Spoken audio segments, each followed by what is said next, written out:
Hey, it's Gerald from Lakers Fast Break. Anchor is the easiest way to make your next podcast. It's absolutely free, and their creation tools will allow you to record and edit your show right from your phone or your home computer. Anchor will then distribute your podcast for you so it can be heard on great podcast outlets like Spotify, Apple Podcasts, Radio Public, Google Podcasts, and many more. You can even make money from your podcast with no minimum listenership. It's everything you need to make a podcast all in one place. So download the free Anchor app today or go to anchor.fm to get started on your next podcast.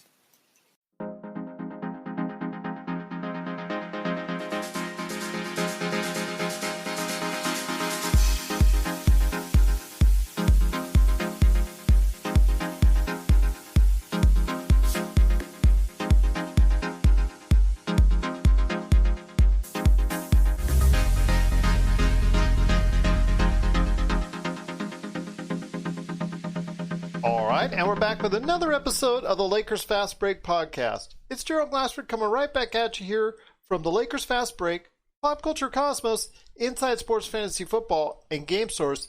We truly appreciate out there everyone listening to all of our great shows. And if you can, please give us that 5-star review on Apple Podcasts. If you also can like, support, follow, subscribe, whatever you can do to support us right here at the Lakers Fast Break, it is immensely appreciated. Well, we're still in that bubble in Orlando, and right now there's still some things going on. We hear the rumors of some of the players liking it, some of the players not so liking it, some of the players calling on the other players on that tip hotline, and or as they call it, the NBA snitch hotline. Especially if you're Dwight Howard. My gosh, everybody seems to be snitching on him because he got a little slap on the wrist right there from the NBA telling him to put his mask on. And please, if you're out there, public service announcement, put that mask on. But be that as it may, I want to go ahead and talk today with a great guest about the NBA bubble. And no, not about JaVale McGee sliding down the water slide there at Typhoon Lagoon with Kyle Kuzma. I mean, that was the fact that they had it virtually all themselves just makes me mad, because when I went there, it was a lot more crowded, and there was lightning, and we had to leave like 5 hours early because they closed down the park. But need I digress? But I have a great guest on today. We're going to talk about the NBA bubble, but also the importance of Anthony Davis. What is the key to his success in the NBA playoffs, and how important is he to a Lakers championship? We're going to talk about all those variables, plus who he thinks is going to match up in the finals and go all the way in the NBA playoffs. You got to check out his awesome podcast today. In fact, for everybody out there on Facebook Live, I'm actually showing it to you right now. It's the Off the Ball podcast. It's right there for you. Great sports talk all over the spectrum, whether it's baseball, basketball, football, what have you. Great rated overall podcast. You can see right there for you as far as the number of stars he's got. So many people, great reviews right there for you. Again, it's the Off the Ball podcast. In fact, there's even a Facebook page as well I'm showing that you can go ahead and check it out today. It is Chris Lebron.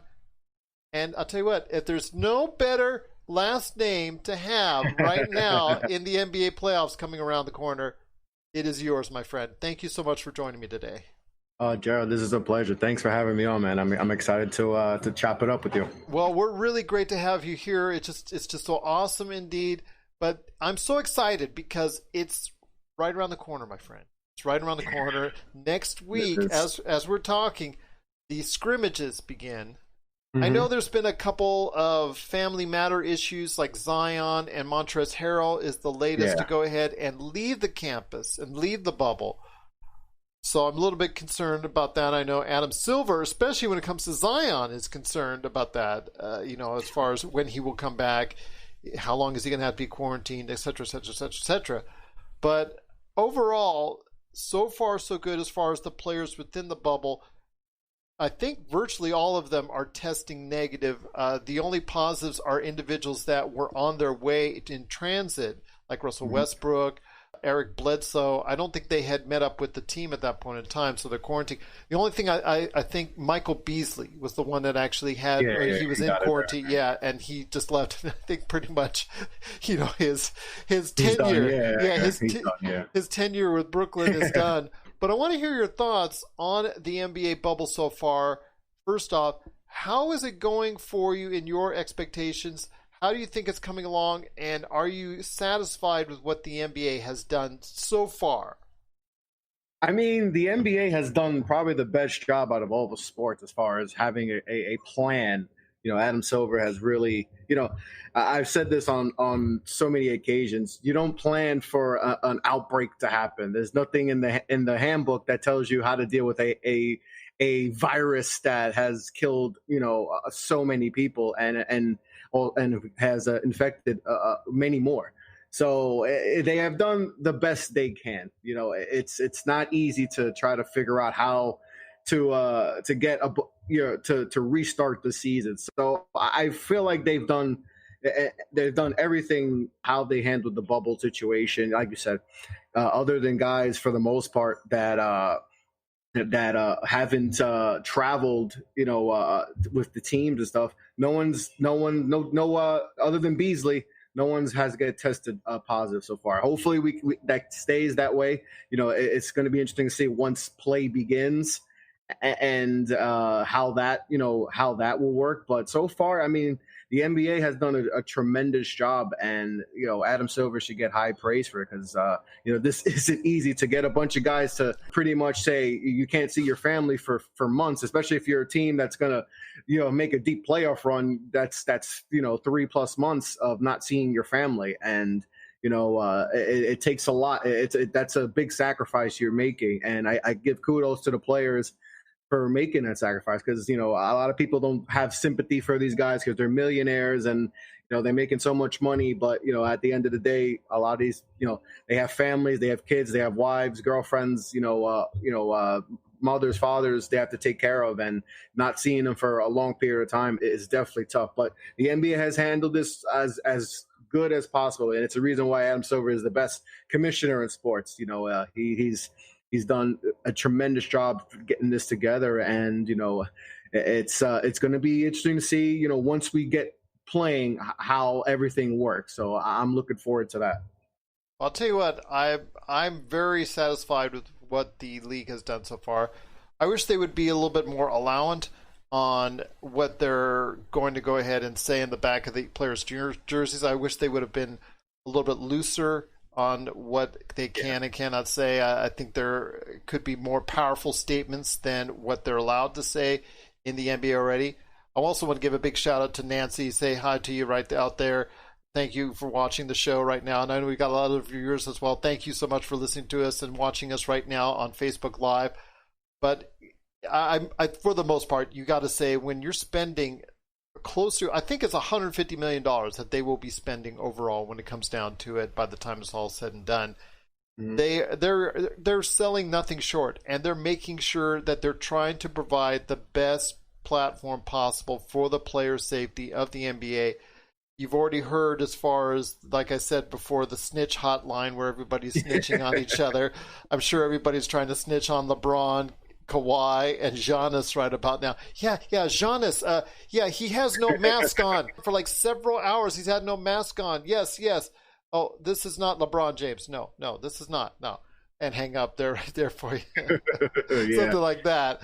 And also the fact that they were going ahead and being so enforceful as far as the parameters. Like we've already seen where Bruno Caboclo and also the player from Sacramento who both got Rashawn Holmes. Yeah, Rashawn Holmes. Yes, because they crossed the imaginary line, at least in Rashawn Holmes' case, by getting pickup food. From Grubhub, from Grubhub. Postmates, I think it was. Postmates, okay. And, they both got an extra 10 days of quarantine. So while JaVale McGee is having fun at Typhoon Lagoon with Kyle Kuzma, and I know the other players are fishing, and I know the other players are playing golf, they're stuck in a hotel room even as we speak, even longer. So that's kind of a bummer for them.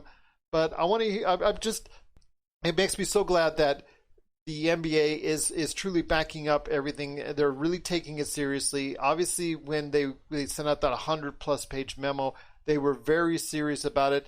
Still, a lot of people, a lot of the players, and a lot of the individuals, pundits out there, fans, we all had some very great trepidations about these players going into the bubble. But now that they're in there, I think at least for the most part, we can feel a little bit better about.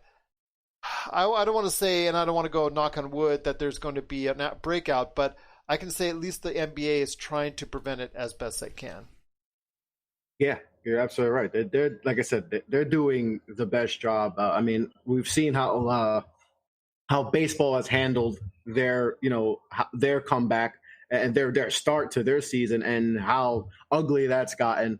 And football, it kind of seems like they're being very lackadaisical about their start, as if everything's going to be smooth and there's we're going to have some fans there, and we're going to start on time. I don't know how that's going to happen. I don't really see how football, with the amount of players they have, and how that's going to start. But like you said, basketball, it just seems like they really listen to their players, which is why I love basketball. Is that it seems they really listen to the players. They understand that the players are what drives this league, and you have to listen to them. And I think that's very important, to listen to your players. Unlike some other sports where they don't really listen to their players. They just do what they want. But NBA, it's completely different, and that's why we all love basketball, because players have a lot to say, and they wanted this comeback. So if the players want it, you have to figure out a way to make it work. Basketball, they're doing everything as good as possible, and I like how they're approaching it, and I'm excited for basketball to come back. So am I. This is Raphael from NBADraftJunkies.com, and you are listening to the Lakers Fast Break. Hey, Lakers fans! Looking for the best place to go for up-to-date news, information, original videos, articles, podcasts, opinion pieces, and discussions about the Los Angeles Lakers? Well, look no further than Lakerholics.com. With a legion of followers always there talking about everything Lakers and the NBA, there's no better place to go to share your fandom as the team heads toward another championship run. So stop by and be part of the conversation today at Lakerholics.com. But as someone who is extremely knowledgeable on sports like you are, and I just, I've listened to a few of the episodes already of Off the Ball podcast, and once again, I was speaking to Chris Lebron from Off the Ball podcast. He has, again, a very highly rated podcast out there. You want to go ahead and check it out wherever you get your podcasts. I'm showing right now to everybody viewing out there the Off the Ball podcast Apple Podcast link, but you've got, as everybody can see, there are so many episodes that they can choose from, a lot of great topics there. But one of the things I wanted to ask you, because as I'm looking at it, and as I was listening to your shows, I was thinking, we were talking about how well the NBA has done, but on the offshoot, the WNBA, which is also kind of like in a bubble, not as great facilities, not as great a setup, plus also the controversy that's currently abound regarding one of the Atlanta Dreams owners, who is a member of Congress, who a lot of people may or may not disagree with her views. I don't see the same kind of, even though it comes essentially from the same office, that same kind of support for the players that are there.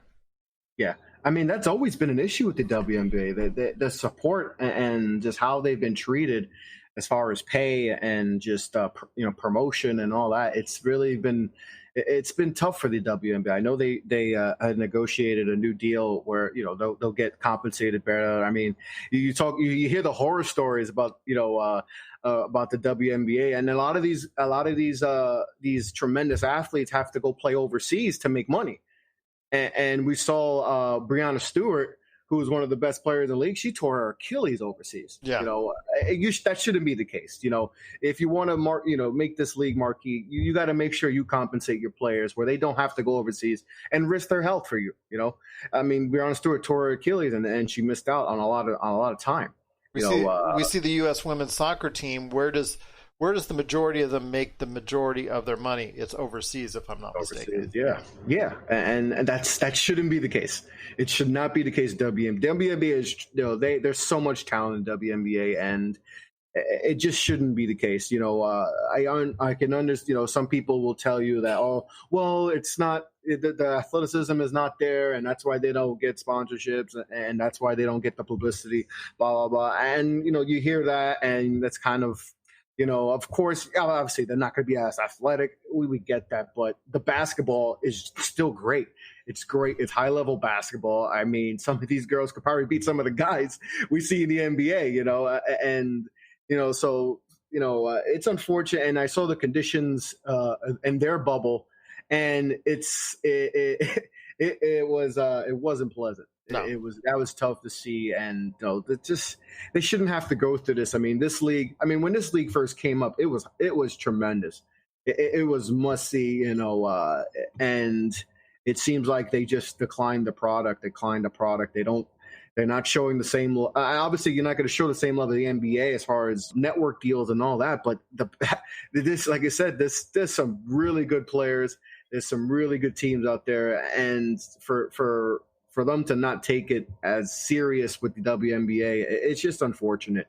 But I'm hoping that in the next they can figure something out, because like I said, WNBA, it's great. I love it. I love watching the WNBA. Sabrina Ionescu, I'm a Liberty fan, and I'm excited about her. Helping bring the Liberty back to the glory days. I remember. When WNBA first started, the Liberty were one of the best teams. They were making it to the finals. They lost to Houston in the championship. But to see them, I feel like she's gonna. I feel like with her presence, she was a big time college star, and obviously her interactions with Kobe Bryant was tremendous, and he was big with her, and she feels like she has star power, and I feel like she can help bring this league back, back to respectability that it should. I have respect for it, but it feels like a lot of people aren't giving them respect. But a lot of those gals are really talented, and I'm hoping that more people will back them. And you see a lot of the NBA players are on their side, and they back them up. So hopefully that can get to higher ups, and these ladies can get compensated the way they should, because there's a lot of talented ladies out there. I'm hoping so as well. I'm wishing the best for the WNBA as they try to go ahead and complete their season in the bubble as well. So I'm wishing the best for them and everyone else that watches and follows the WNBA. But getting back into the NBA once again, and I want to ask you this in regards to the bubble. I mean, we have the teams there now. They're practicing. You even see Victor Oladipo, who said he wasn't going to participate, now is thinking about participating when it concerns him getting his full 2+ to almost to even actually if it works out almost $3 million that he could be losing if he doesn't go ahead and plays, because he said he just didn't want to play because he was worried about injury or anything of that nature. So, but he's down there practicing, of course. But he came. Yeah, so it's funny, these situations that are down there that are coming up. But for the most part, it seems like it's a good situation for the league. It's a good situation for the players down there as they continue practicing and getting into it right now with the playoffs, because we're having 8 games left. And there's still a fight for the 8th seed on both sides. Still some positioning, although home and away, there really is no home and away. So you're no more home court. You're only worried about getting within if you're in the 4 to 5 slot, you're looking to try and see if you can get in the 2-3 slot. If you're in the 2-3 slot, you're looking to just stay in the 2-3 slot, et cetera, et cetera. You don't really care about there's no home and away, like you said. But I want to ask you this: getting into the playoffs itself, who do you see as sneaking in or getting in as the 8th seed in both the Eastern and Western Conference? I think in the East, I mean, I don't think Washington has a chance to even make it. I mean, no, especially without Bradley Beal, it's kind of set in stone. So I think it's Orlando and Brooklyn right now. Yes, they'll probably get those last 2 spots. Even though Brooklyn, I mean, we don't even know who's gonna be playing for them. It feels like, and they just lost Beasley. So I mean, I don't even know who's gonna play for them. But by default, with only 8 games left. I mean, you better stay by the phone because they may call you. Hey, I'm ready. I know my knees are a little banged up, but hey, if they need me to have a couple minutes here, I could use all 6 fouls, and I could use that. There you go. They could use that, but I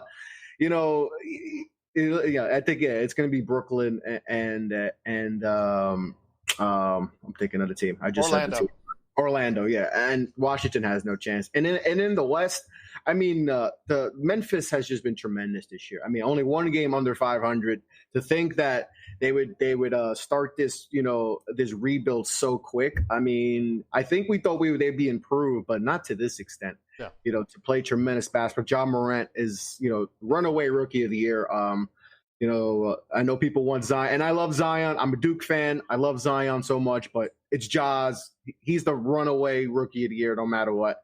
He's elevated that team in the Western Conference. It's only one game under 500, and he's played tremendous. So I think they'll, I know Portland, they're disappointing, very disappointing. And, they might get Nurkic back. He's missed a lot of time after that, that gruesome injury, and Melo, and they have the pieces, but it's going to be tough to come back. I think they're, three and a half games? Yeah, 3.5 games out of the spot. Them, Sacramento, and also New Orleans are all 3.5 games. Yeah. Although they each have a different 1-loss record. They're it's kind of weird how they fits out. But yeah, they're all 3.5 games back. They just have to stay within 4 games of Memphis in order to go ahead and get into a 2-game playoff where they would have to win 2 in a row on Memphis. So that is a possibility. I don't like that, because if they have the 4-game lead on them, Memphis should get the 8 seed. Then to play a 2-game playoff, and if whoever wins that, if it's Sacramento or if it's New Orleans, they win it, but they technically finish 4 games back. I don't know if I'm crazy about that. Well, you know why they're doing it. Of course I know why. I know Zion. It's Zion. Everything's Zion. He's the poster child. He's the moneymaker. He is the next face of the league. And I get it. I totally get it. He's been a star for, it feels like the last 3 years, going back to his junior year of high school, where he kind of got, his fame on the internet. And obviously that 1 year at Duke, he just exploded, and Duke does fine without big names just because of the brand and Coach K, but he took them to another level. They were must watch TV. Even if you hated Duke, you watched Duke games. So I understand his star power, and he's possibly the next guy after LeBron James to take the torch and be the face of the league.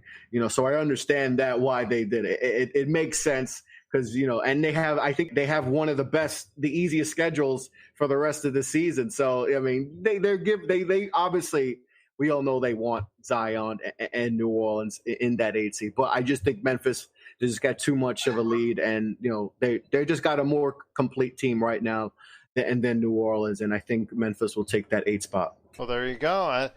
I think that, for me, Portland is going to be the one that I think is going to sneak out because, like you said, Nurkic comes back healthy. Zach Collins comes back healthy.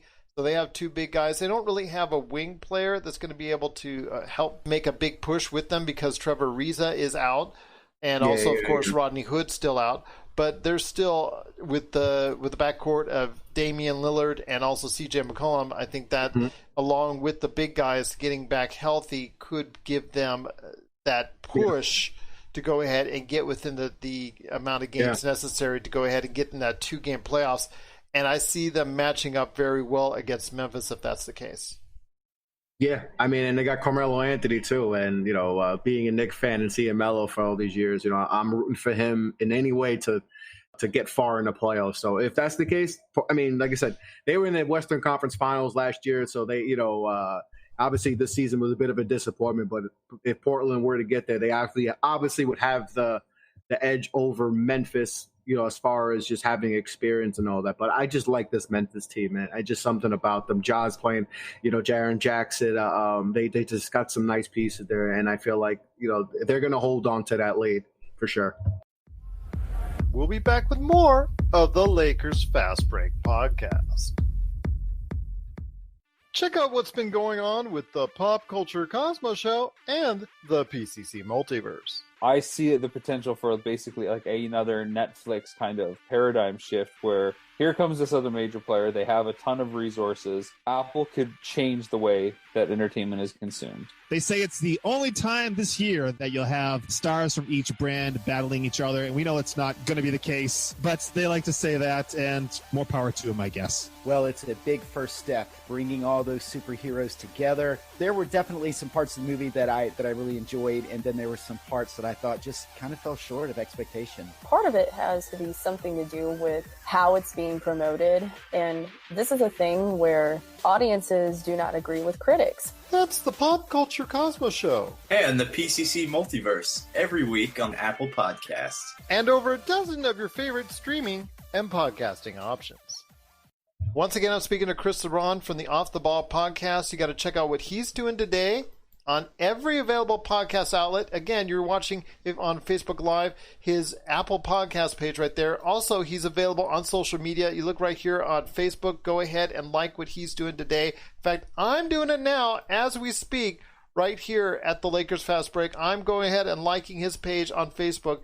You need to do the same right there, Off the Ball podcast for you. I want to ask you this, as someone who plays 2K every now and then, and someone who likes to utilize the skills of Anthony Davis, I think he is going to be a major key in regards to the NBA playoffs overall, because how he plays with LeBron in the NBA playoffs is going to be key to see how far the Lakers will go, but also if the Lakers will come out on top. So I ask you this, just how important is AD, Anthony Davis, to the Lakers coming up in the NBA playoffs? Oh, he's the best defender in the league. I mean, he's my defensive player of the year. I mean, he's so important. I mean, obviously we see how this team was last year with how the pieces they had, and then you add Anthony Davis, and the team is just different. I mean, they're the number one seed, and they go the way he go. I know LeBron is still. He's still tremendous, and he gets all the praise, and he gets all the MVP, MVP love. But I think Anthony Davis should be, right there with LeBron, if not ahead of LeBron in the MVP discussion, because he's been a game changer for them. He's defensively, what he can do defensively. He can guard 1 through 5. You can't get past him because he's so long. He's just, and obviously he could do it offensively. He's still averaging 26, 27 points a game and almost 10 rebounds a game. But what he does defensively in pick and roll situations to be able, I mean, how many bigs we see get in pick and roll situations and the guard gets right past them and it's an easy bucket. And that's why you see a lot of bigs today, they're kind of getting phased out. You see the big men era is getting phased out because a lot of these bigs, you get put in pick and roll situations, and that you become a liability. That's not the case with Anthony Davis. He's not a liability defensively at all. Like I said, I think he's the best defender in the league, and he's going to be the big reason why if the Lakers get to their ultimate destination, and that is the NBA Finals. And like I said, he's a tremendous player, and if the Lakers want to win a championship, he's going to have to play at a high level. And obviously, he hasn't been to the playoffs a lot. Has had a couple playoffs. He won one playoff series a few years ago, but obviously hasn't been there a lot. But I think he'll be ready to go. And with LeBron there, I mean that's one of the best 1-2 punches we'll ever see. So, but Anthony Davis is just absolutely tremendous, and he's going to be the reason why whether the Lakers are in the finals or not, because he just does everything defensively, and with the size they have there with JaVale McGee also and Dwight Howard, I mean it's going to be hard for teams.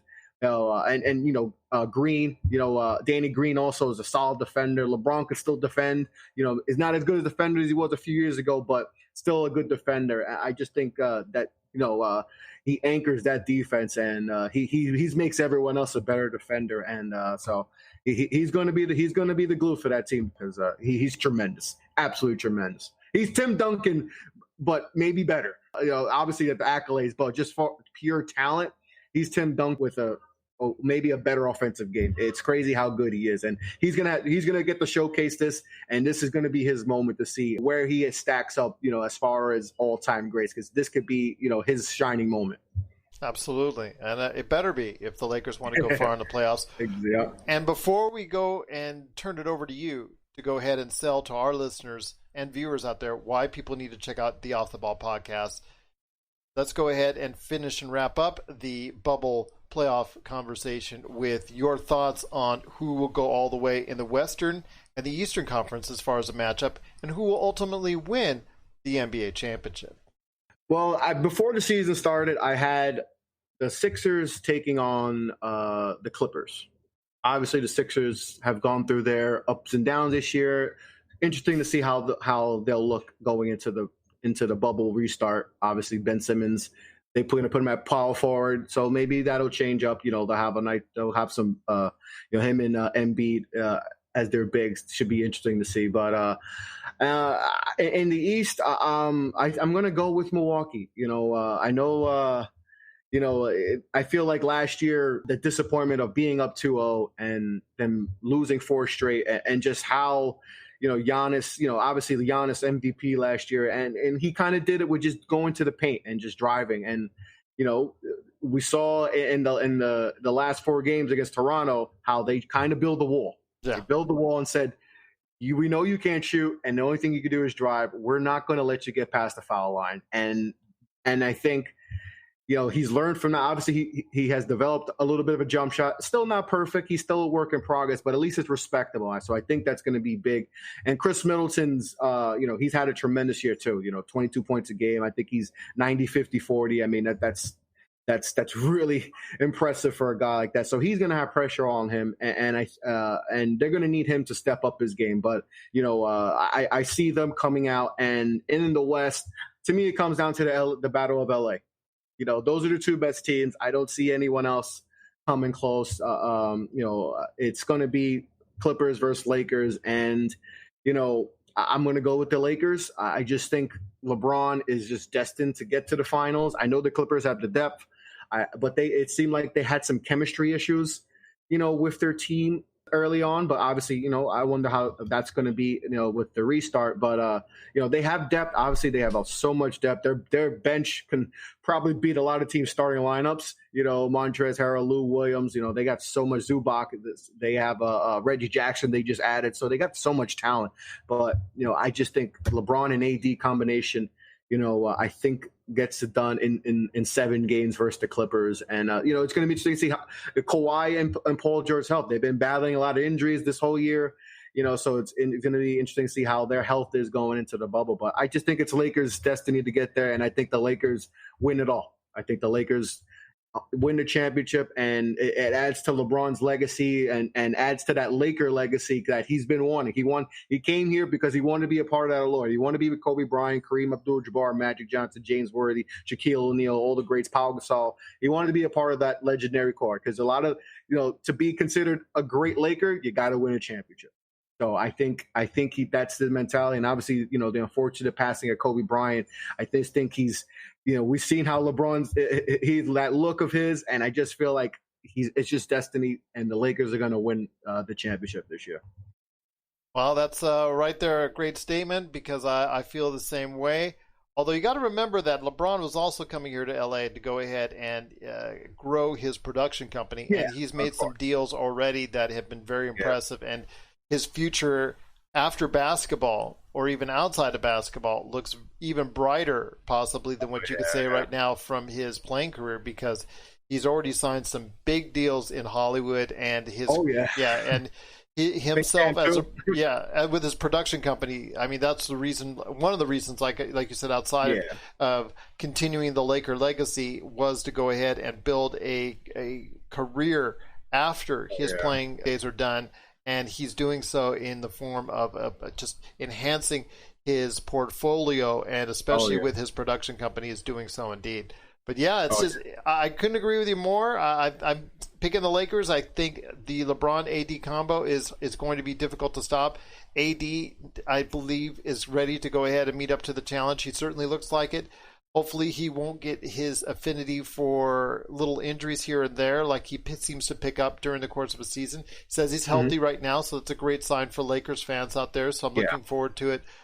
But I'll tell you what, it's just been so great talking today, Chris. But before we head on out, want you to go ahead and, again, sell people on your awesome podcast. And I'm going to be showing again why you talk about it. And that's the Off the Ball podcast, now available wherever you get your podcasts. Yeah, so Off the Ball podcast, like you said, it's available on all podcast platforms, and it's I do a lot of interviews. I've interviewed a lot of potential NBA draft picks for this upcoming NBA draft. So I've had about 5 to 6 guys on the show. So that's something I've really taken a key to. It's been fun, interviewing these guys and seeing their journey. Telling their story about how they got to where they got. A lot of these guys. A lot of guys transferred, and they just talk about that road, and it's a lot of good conversations talking about the life of a college basketball player and that whole journey, and the process of picking a team and all that. So I've done a few of those, and that's definitely been fun. I've interviewed a lot of journalists, some guys from The Athletic, some local beat writers from in where I'm from in New York City. Especially, I've done a lot of Knicks stuff too. I'm a Knicks fan. Unfortunately, hopefully we can get back on track, with this off season. But I do a lot of Knicks stuff. I talk a lot about the Knicks, and I did a show 2 nights ago and talked a lot about the Knicks. I had another show with a guy from Baller's Life. He does a podcast, 4 seasons for the Balls Life podcast. So I just had him on, so I'll have that up today. But yeah, I just do a lot of hosting, talk a lot. Talk a lot about basketball. I've done a lot of basketball stuff, and sprinkled in some fantasy football stuff, some football stuff. I love talking football, baseball, basketball. But I've kind of made this I talk a lot of basketball, and it's been great. I've grown this show from just talking to the computer with no direction, just spitballing and not knowing what the heck I'm talking about, and just going, and then growing this show as and seeing the little, the little gain it's has taken. It's been tremendous. So I'm excited about the future. I got some big plans in store for the future of this podcast and networking. So I'm excited about this, and check it out. Off the Ball podcast, like I said, available on all podcast platforms. You can follow me, Off the Ball Pod, on Instagram, Twitter, Facebook. I'm very active on social media, so hit me up, and that's pretty much it. I'll tell you what, and once again, it is Chris Lebron from the Off the Ball podcast, available everywhere you get your podcasts. Long-suffering Knicks fan, I guess is probably the best way to say it. I know. Tough, man. I speak to NBA Draft Junkies head Rafael Barlow all the time, and he tells me that because he puts out a lot of mock drafts, he puts out a lot of opinions, and it puts out a lot of different things, especially on the NBA draft. And one of the things that he always, when he covers the New York Knicks, and people get upset about it now because he was on a mock draft the other day, and people talk about how Knicks fans, you don't want to make a pick almost because Knicks fans are going to be upset with whatever you guys pick or choose or whatnot out there. If it's not named LaMelo Ball. So I'm just going to say this. The Knicks, they're taking a small step in the right direction with, a new GM, new people in place, a new coach coming along the way, and they do have some assets, and hopefully they'll get a high pick and go ahead and start turning things around, because these fans in New York, like yourself, certainly deserve it. And it's like, I hope so. We suffered here in LA. Well, actually, I'm not in LA anymore, but we suffered as LA Lakers fans for 7 years. And so I'm hoping for the same for you guys out in New York, and that you'll be able to be a powerhouse, because the league is always better when the Knicks are relevant and ready to play some basketball. That is true. It's always. It's crazy how the Garden is now, and we haven't made the playoffs in 7 years. So just imagine if we have a team that's competitive on the court. I mean, it's always good when those big teams, Boston, LA, New York, Chicago, it's always good for the NBA when those teams are good. So hopefully, you got LA has obviously, got back, to playing great basketball. Boston's there.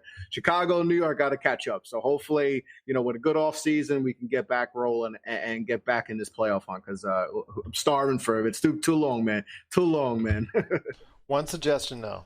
Keep James Dolan away from the piggy bank. Keep him away from personnel. I mean, he's so far he's kind of let Leon Rose do his thing and hire some really talented NBA guys, which he has done. So far, so good. But as Knicks fans, we all know that bad things always happen to us with this franchise. So we're just praying that we don't read a headline in the news or in the Post the next day. So far, so good. But hey, we still got a lot more time for them to mess it up. Hopefully, everything stays the way it is, because it seems like they're finally figuring this thing out. So we can only wait and see. It is going to be good, because I think Leon Rose is a step in the right direction. I mean, as a high-profile agent, we here in Lakerland know that all too well. We have a high-profile agent that was made into a GM, now is the vice president, and now is leading the right decisions to help the Lakers go ahead and help them achieve things that they haven't achieved in many years. So I'm hoping for the same for the Knicks. Looking to see, hopefully 2-3 years, we're going to be seeing an LA Knicks finals, hopefully one day soon. The NBA would love that. Ratings would be through the roof. Yeah. So I'm hoping for that. Let's start with a playoff appearance first. Give me an 8 seed, and we could go from there. Okay, fair enough indeed. Once again, I'm speaking to Chris Lebron from the Off the Ball podcast. You got to check out everything that he's doing today at the Off the Ball podcast, available everywhere you get your podcasts. Well, Chris, it's just been so great talking to you. I cannot thank you enough for joining me on today's podcast. I want to bring you back on as the NBA bubble and the playoffs continue. Yes. Going to have many weeks down there, many days down there, many more JaVale McGee Insta blogs, video blogging, possibly him and Kuzma. I've just followed his YouTube page, so I'm into it now. Yeah, he's all over now. He's become more popular than ever, just going ahead and just having fun. He's trying to make the best of it. I'm hoping that's all you can do. That's all you can do. Yes, absolutely. And I'm hoping that the Lakers will make a best of it this year, that they'll make the best of it this time in the playoffs and go ahead and lead into a championship. Chris, it's just been so great having you aboard, talking about all the things that are going on in the NBA bubble right here at the Lakers Fast Break podcast.